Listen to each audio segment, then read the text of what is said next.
মায়ের দিলেতে ব্যথা কখনো দিও না, কখনো দিও না। মায়ের দিলেতে ব্যথা কখনো দিও না, কখনো দিও না। মায়ের মতো এত আপন, মায়ের মতো এত আপন কেউ তো আর হবে না। মায়ের দিলেতে ব্যথা কখনো দিও না, কখনো দিও না, কখনো দিও না। মায়ের মুখের হাসি আল্লাহর আরশ খুশি, জোরে বলুন সুবহানাল্লাহ।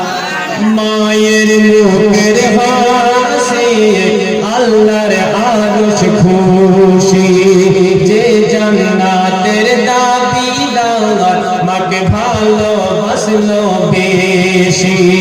মায়ের মুখের হাসি আল্লাহর আরশ খুশি। যে জান্নাতের হকদার মাকে ভালোবাসলো বেশি। জীবন দিয়ে শোধ হবে না, জীবন দিয়ে শোধ হবে না, জীবন দিয়ে শোধ হবে না। মায়ের এক ফোঁটা দুধের দেনা, মায়ের দিলেতে ব্যথা কখনো দিও না, কখনো দিও না, কখনো দিও না। মায়ের মতো এত আপন কেউ তো আর হবে না। মায়ের দিলেতে ব্যথা কখনো দিও না, কখনো দিও না। দুঃখে দুঃখে নীরবে সুখেতে খুশি রবে। দুঃখে দুঃখে নীরবে সুখেতে খুশি হবে। ছেলের সুখের তরে মা মরতে রাজি হবে। ছেলের সুখের তরে মা মরতে রাজি হবে।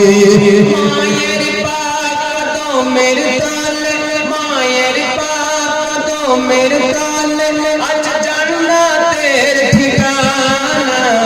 মায়ের দিলেতে ব্যথা কখনো দিও না, কখনো দিও না। মায়ের মতন এত আপন কেউ তো আর হবে না। মায়ের দিলেতে ব্যথা কখনো দিও না, কখনো দিও না। বেরাদুল ইসলাম আমার মা বোনেরা, এইবারে মা আমেনা চিরতরের মতো বিদায় নিয়েছে। হযরতে উম্মে আইমা আমার রাসূলুল্লাহ কান্না থামাতে পারছেন না। আমার রাসূলুল্লাহকে বুঝিয়ে সুজিয়ে নিয়ে নিজের দাদু হযরতে আব্দুল মুত্তালিবের কাছে দিলেন। আমার রাসূলুল্লাহ আব্দুল মুত্তালিবের কাছে থাকতে লাগলেন। বাপ নাই, মা নাই, 6 বছর বয়স। দেখতে দেখতে আমার রাসূলুল্লাহর বয়স হয়ে গেছে 7 বছর। কত বছর? 7 বছর। আর হযরতে আব্দুল মুত্তালিবের বয়স হয়ে গেছে কম বেশি 120 বছর। আব্দুল মুত্তালিব ভাবছে আমার পিতার বাপ নাই, মা নাই, আমি সাথে সঙ্গে করে নিয়ে ঘুরি দেখি, কিন্তু একদিন তো আমাকে দুনিয়া ছেড়ে চলে যেতে হবে। আমার তো বয়স হয়ে গেছে, কিন্তু আমার পিতার ভার দায়িত্ব আমার কোন ছেলের কাছে আমি দিয়ে যাই? চিন্তা ভাবনা করে দেখলে আমার পিতার দায়িত্বটা, ভারটা আমার পরিবর্তে যদি আমার বেটা হযরতে আমার বেটা যদি আবু তালিবকে দিয়ে যায় তাহলে ভালো হবে। বেটা আবু তালেবকে ডাকলেন, ডাকার পরে বলল, বেটা আবু তালিব, হযরতে আলীর বাবা, শোন বেটা, কার কখন মরণ হবে কে বলবে? মরণের স্বাদ সকলকে গ্রহণ করতে হবে।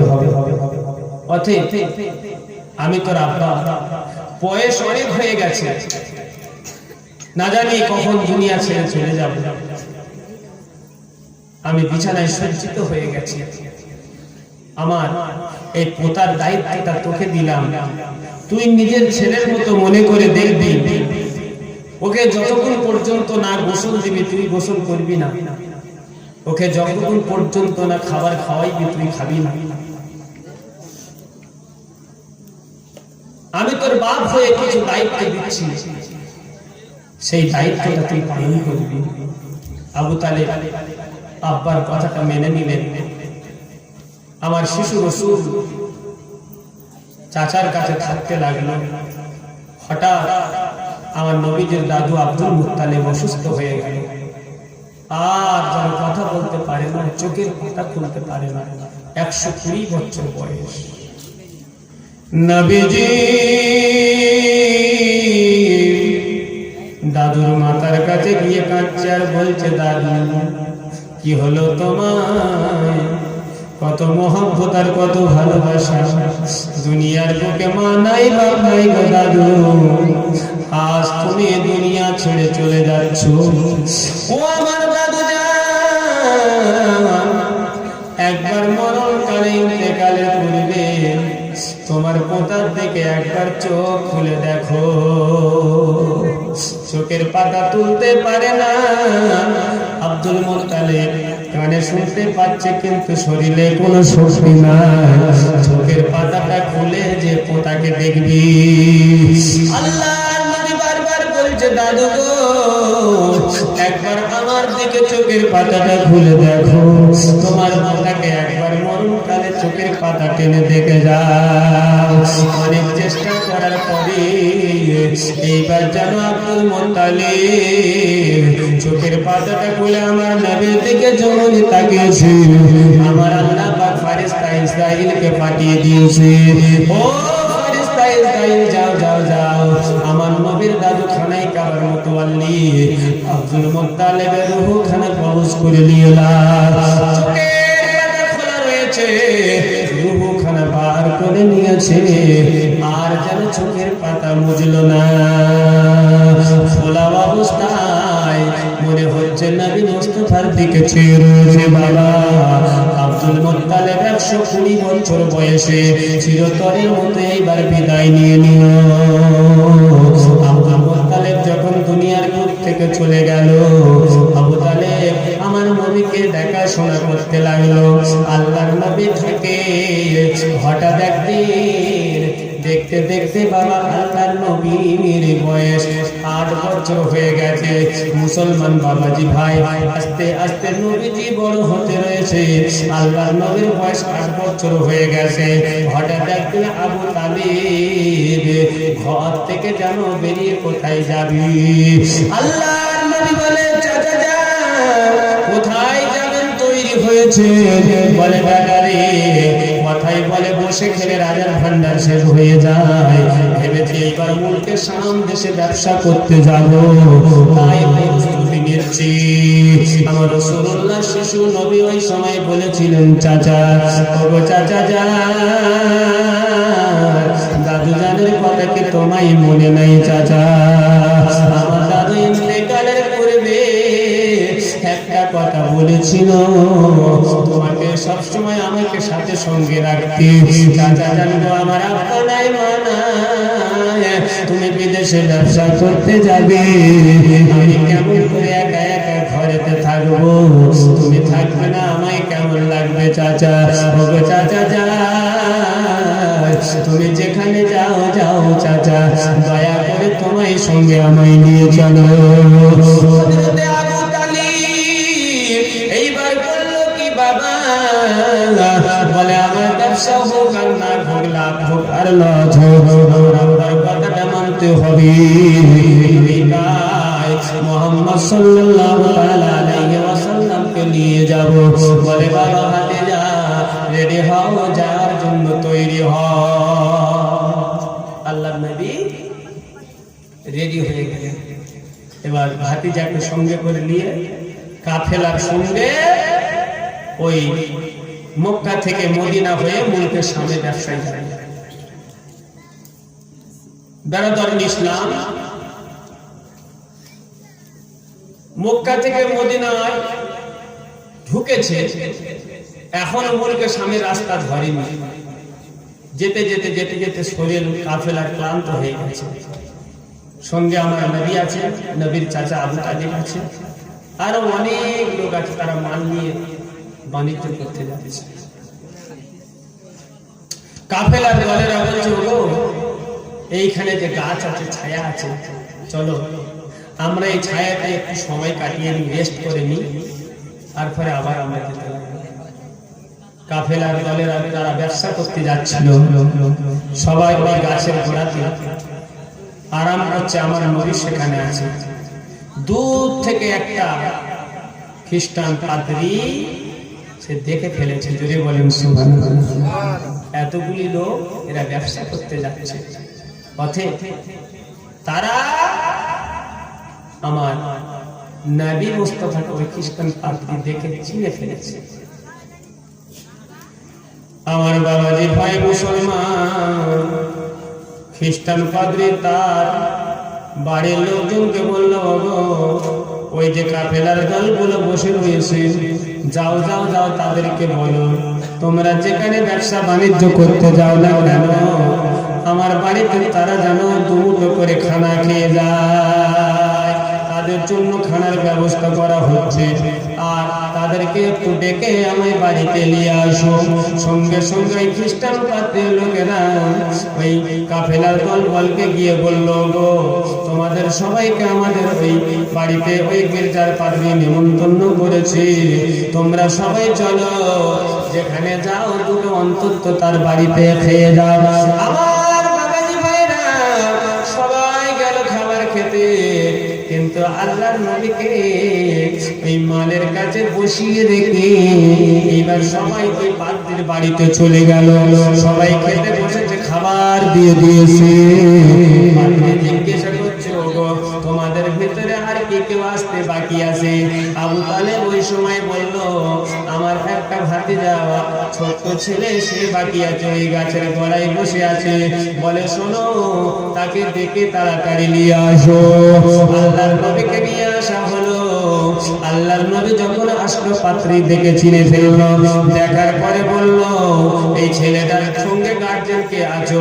আবু তালেব বলল, আমি আছি। এটা হলো আমার ভাতিজা। বলে, জলদি করে এই মদিনা থেকে এখান থেকে নিয়ে চলে যাও, বলকে শাম দেশে এই ছেলেকে নিয়ে যেতে হবে না। আমার বাড়িতে খাওয়া দাওয়া করে অন্য কোথাও বাণিজ্য করে তোমরা চলে যাও। যদি তোমরা এই ছেলেকে মুলকের সামনে নিয়ে যাও, আমি পাত্রী বলছি এই ছেলে জিন্দা ঘুরে আসবে না। কারণ এই ছেলে হলো আখির জামানার নবী, ধর্মের কেতাবে পড়েছি, পুরো হুবহু মিলে যাচ্ছে। আমি পাত্রে যেহেতু চিনতে পারছি, বুঝতে পারছি, মুহাম্মদ যদি ওই মুলকের সামনে যায়, ওই মুলকের সামনে ইহুদি খ্রিস্টানেরা এই মুহাম্মদকে বাঁচিয়ে বাড়িতে পাঠাবে না, তারা তাকে ওই জায়গায় শেষ করে দেবে। শোনো, আমার বাড়িতে তোমরা খাওয়া দাওয়া করি, আর তোমরা ব্যবসা বাণিজ্য করে বাড়ি চলে যাও, মুলকের সামনে তোমাদের যেতে হবে না।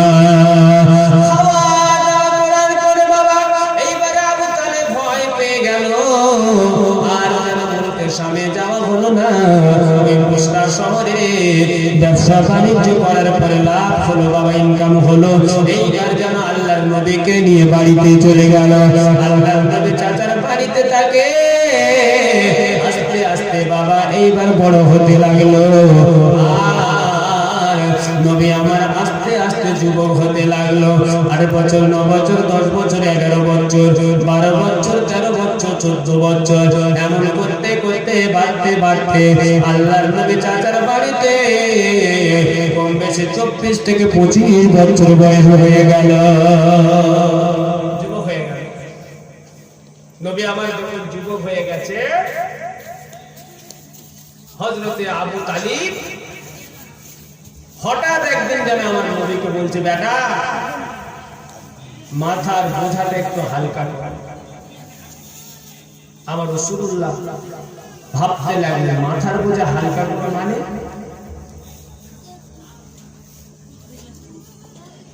আমার নবী বুঝে নিল যে আমার চাচার বয়স হয়ে যাচ্ছে, আমি মুহাম্মদ বড় হয়েছি, তার মানে আমার কোন একটা ইনকাম করতে হবে, ব্যবসা বাণিজ্য করতে হবে।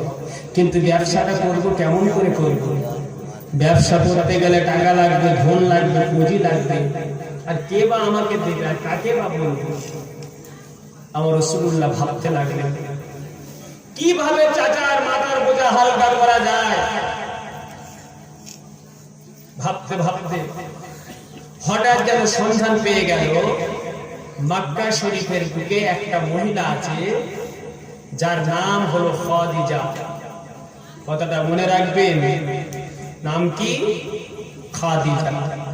যার বাপের নাম হলো খালিদ, মায়ের নাম হলো ফাতিমা। এই খাদিজার প্রথম একটা বিবাহ হলো, স্বামী বড় পয়সাওয়ালা ধনী ব্যক্তি ছিল। খাদিজার পেট দিয়ে 2 সন্তান হলো, কিন্তু দুর্ভাগ্য স্বামী ইন্তেকাল করে গেল, ছেলে 2 বাচ্চাকালে ইন্তেকাল হয়ে গেল। ইন্না লিল্লাহি ওয়া ইন্না ইলাইহি রাজিউন। মা খাদিজা ওই স্বামীর অর্থ সম্পত্তি সমস্ত কিছু নিজে পেয়ে গেল। আবার দেখে শুনে কিছুদিন পরে একটা বিবাহ করলো পয়সাওয়ালা। সেই স্বামীর উদ্দেশ্য থেকে আবার মা খাদিজার গর্ভে 2 বাচ্চা হলো। আবার স্বামীটা কিছুদিন পরে ইন্তেকাল করে গেল। তাহলে 2 স্বামী আর 4টে পুত্র সন্তান ইন্তেকাল হয়ে গেল। মনটা বড় খারাপ। এখন স্বামীর যদি অর্থ সম্পত্তি থাকে, স্বামী মারা যায়, মালিক কে হবে? স্ত্রী হবে না? 2 স্বামীর যত অর্থ সম্পত্তি ছিল, খাদিজা মালিক হয়ে গেল।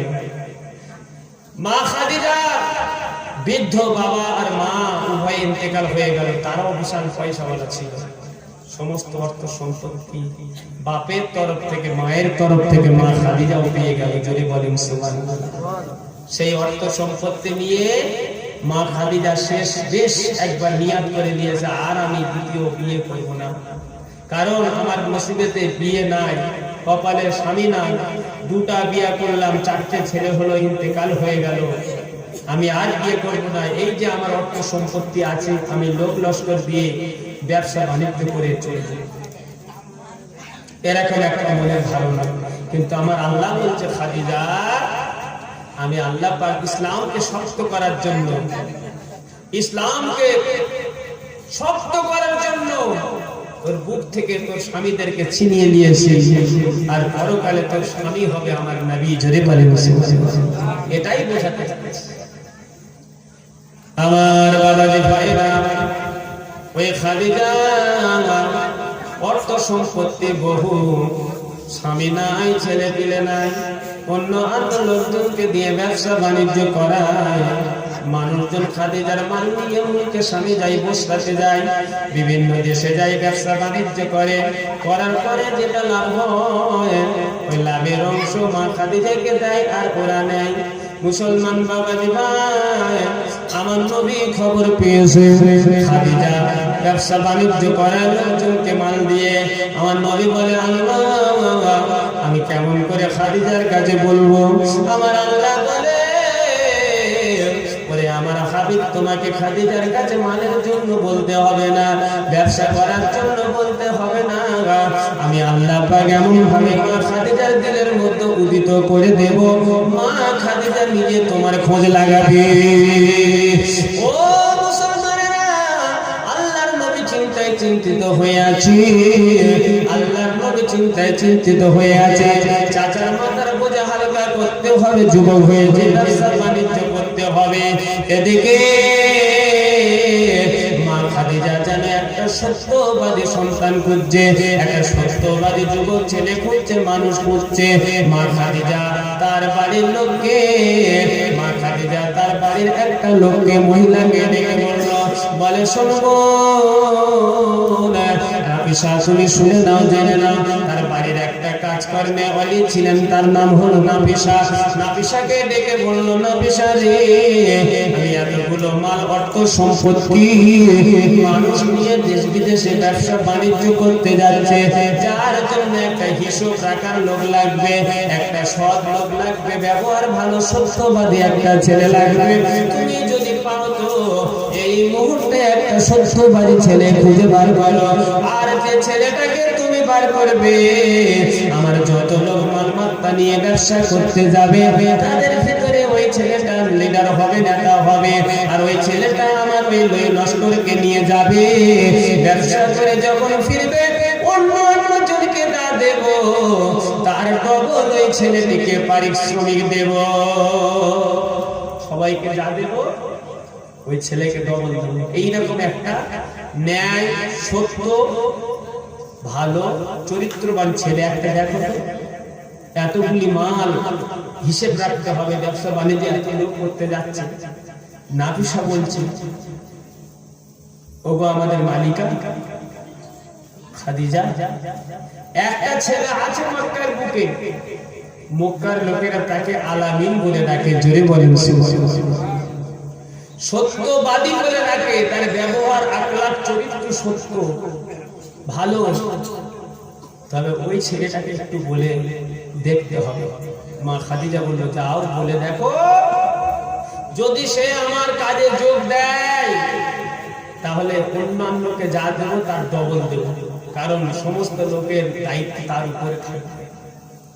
নাফিসা আমার রাসূলুল্লাহকে গিয়ে খবর দিল, আমার রাসূলুল্লাহকে জানাইলো। আমার রাসূল এক বাক্যে রাজি হয়ে গেল। আমার রাসূল তো খুঁজছিল মা খাদিজার মালমাত্তা নিয়ে ব্যবসা করার জন্য। আমার আল্লাহ পাক মা খাদিজার দ্বারাই থেকে বলিয়ে দিল, মুসলমান আল্লাহর নবী এইবার মা খাদিজার মালমাত্তা হিসাব নিয়ে, এইবার কাফেলা নিয়ে ওই ব্যবসা করার জন্য যেন বেরিয়ে গেছে। ও মুসলমানেরা, ও বাবাজি ভাইরা, এইবার যেন রাস্তা দিয়ে কাফেলার দল চলে যায়, চলে যায়। যেতে যেতে ওই বুসরা শহরের নিকটে গিয়ে বাবা আল্লাহ নবী একটা গাছের গোড়াতে বসে গিয়েছে আলাদা, আর কাফেলার দলেরা অন্য গাছের গোড়াতে বসে গেছে। ওখান থেকে বেশ কিছু দূরে একজন পাত্রী হঠাৎ লক্ষ্য পড়ে গেছে, ওই গাছের গোড়াতে একজন মানুষ বসে আছে। পাত্রী তার ধর্মের ক্যাপ্টাবে পড়েছে, ওই গাছের গোড়াতে অন্য কোনো মানুষ বুঝতে পারবে না।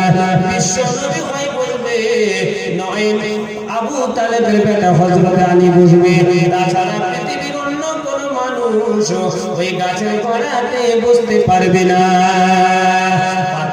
পাত্রী ধর্ম কেতাবে যা পড়েছিল মালুম হয়ে গেল। মনে হচ্ছে ওই গাছের গোড়াতে হয় আলী বসে আছে, নয় মোহাম্মদ বসে আছে। এই মনে করে পাত্রী আগের মতো সঙ্গে সঙ্গে তার লোকজনকে বলল, শোনো হে, ওইখানে যত লোকজন আছে কাফেলারা ব্যবসা করতে যাবে, তাদেরকে বলে দাও আমাদের ওই মালিক তোমাদের সকলকে নেমন্তন্ন করেছে, দাওয়াত করেছে।